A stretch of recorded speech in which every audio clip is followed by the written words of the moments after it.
Hello, I was going to tell you a little bit about the critical analysis of a picture book. The picture book that I chose was We Are Grateful by Tracy Sorrell and illustrated by Francie Lesnick.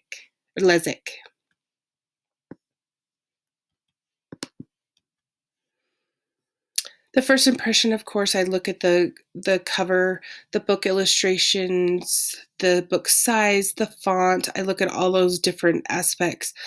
Basically, the reason why I chose it is because the book was so colorful, and after opening the book, I found that there wasn't a lot of words, and that within the book, she gave the Cherokee language and then also the definitions toward the back. So I thought that was really interesting and very good for our children who may not know anything about the Cherokee culture.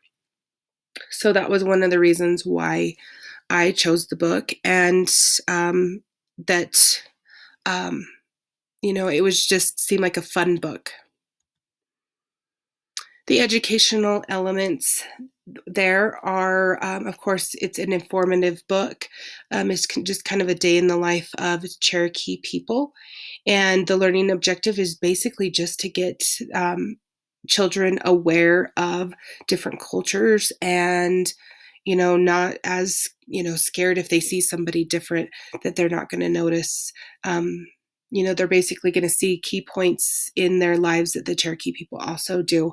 And it's not a stereotypical things with, their headdresses or things like that the children are going to see. And then, of course, the phonetics that I saw within the Cherokee language.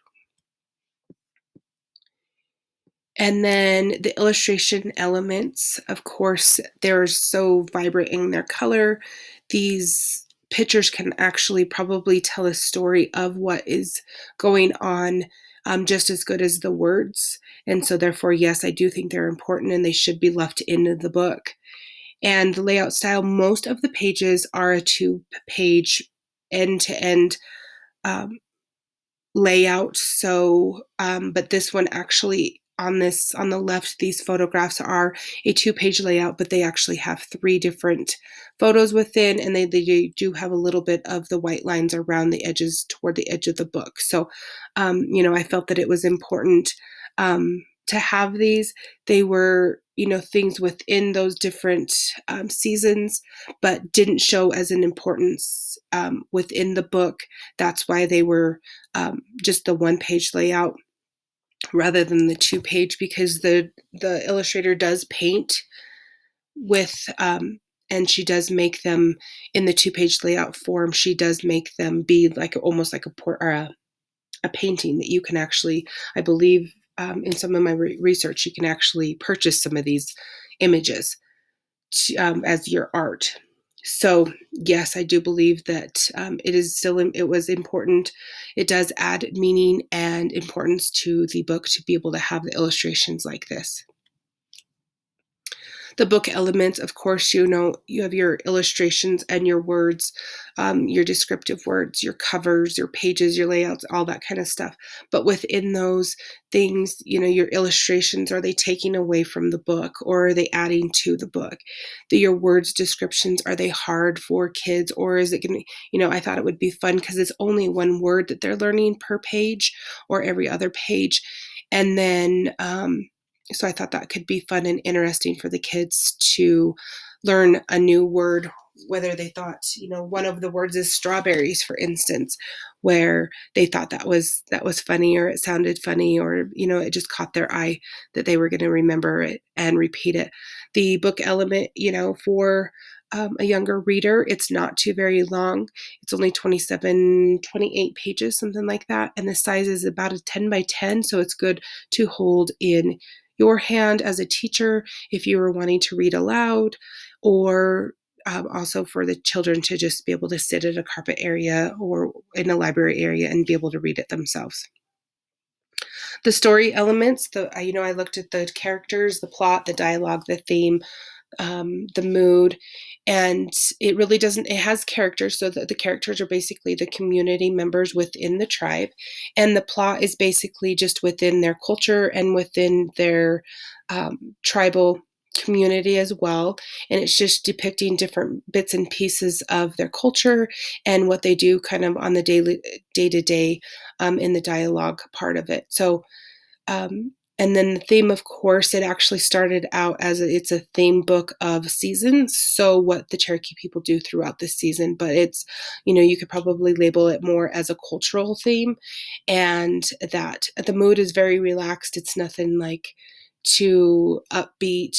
You see the movement in, say, the fall photo at the top of the children, and then, of course, in the winter, you see the kids making snowmen and that kind of stuff. So, but it's just very fun and relaxing. And then, of course, your literacy elements. You have your vocabulary within the definitions at the back of the book. So if they're wanting to know more about what those words in Cherokee mean, they can find out those definitions. And then, of course, the phonetics within those. It's very rich in both English and Cherokee. And the image,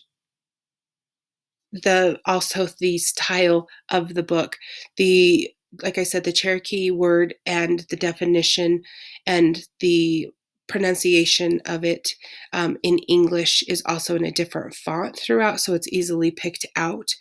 The Cherokee word for "we are grateful" is repetitive throughout the book, so if a child remembers that word, they can then repeat that word and keep their attention. The book also talks a lot about traditions, their ethnicity, the family traditions within the community. It's a regional because of the Cherokee Nation, and environmental because of all the different things that they are needing to do as a community, and then of course the seasonal aspect of those things. Perspective, like I said before, I didn't want to pull out a book that had Indians represented like this. I wanted to have them see a book that was basically depicts everyday life, what it's like a bird's eye view from their life, just basically a different culture. I wanted the children to be able to see the differences within the book and also be able to find out the similarities within each child or within each of the community members. And then also that, from the perspective of that it is we are reading informational text, even though it's going to be fun and exciting, it's still going to be informative and also multicultural. And of course, the diversity between my culture now, Cherokee culture, or any other culture. They're going to be diverse and showing the diversity amongst everyone, but then also bringing it back together that we are the same. And then on the read alouds, which of course I always think is important, and I use this picture to represent in this photo it was kind of nice that the men were cuddling the babies and singing traditional lullabies in Cherokee. So I thought that was a really cool aspect of the book.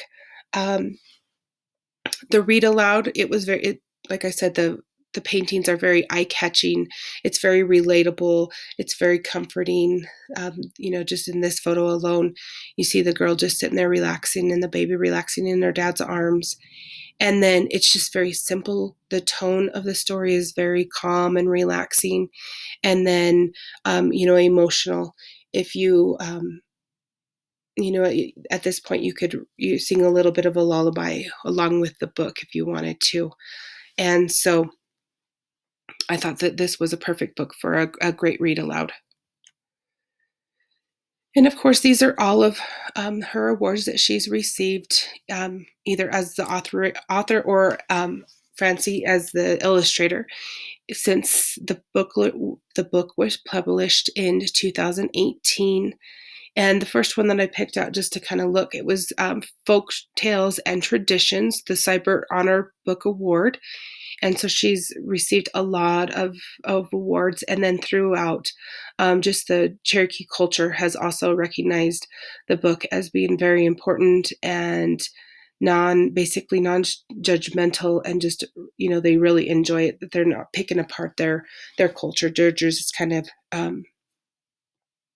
adding to it and just showing importance and informational. And like I said, throughout the book, there's lots of cultural experiences. And of course, I chose this photo because the children are making moccasins and coil clay to build pots, which I thought was really neat. The traditions are, basically that everyone does everything, and it is all modern life stuff. It's not, back in the history. So the children in your classrooms could relate to it. It does show the differences in gender roles, family structure, how the community works, and the relationships within all of those components, whether it be the family relationships or community relationships or gender relationships within that culture. And then, of course, this book is nonfiction, age appropriate, and not fact, not opinion. So most of these are self-factual information, along with, just general information, harvesting and, things like that, and different seasonal aspects of it. I really like this picture. I thought it was a huge community voice, I guess, is what I saw. And then my thoughts, this is probably my favorite part of the book, is that they also represented the American forces and, Army, Navy, military forces. So I thought that was really cool in how they did that. Doing some research, there was a dog and a cat within the book, and it's actually the illustrator's animals. And so she put a little bit of her personal thoughts and her personal life within the book. So I thought that was really kind of cool. And my things were experiences, engagement, learning opportunities, mood, classroom activities, real life learning. And the experiences you can get just out of one of the books or one of the pages of the books. I mean, you could literally talk about just fall for that and do activities according to that. I think it really engages the children because it shows children playing and doing the activities throughout the book. There's always learning opportunities. The mood is very quiet and relaxed. And, the classroom activities, you could have them make corn, you could have them make moccasins, you could have them plant flowers, and there's tons of things you can do. And then, of course, all of this real life learning also affects the children in the day-to-day. And that's all I have for you. Here are my resources and my references of that. I really enjoyed finding, doing a critical analysis of this book. Thank you. Have a great day.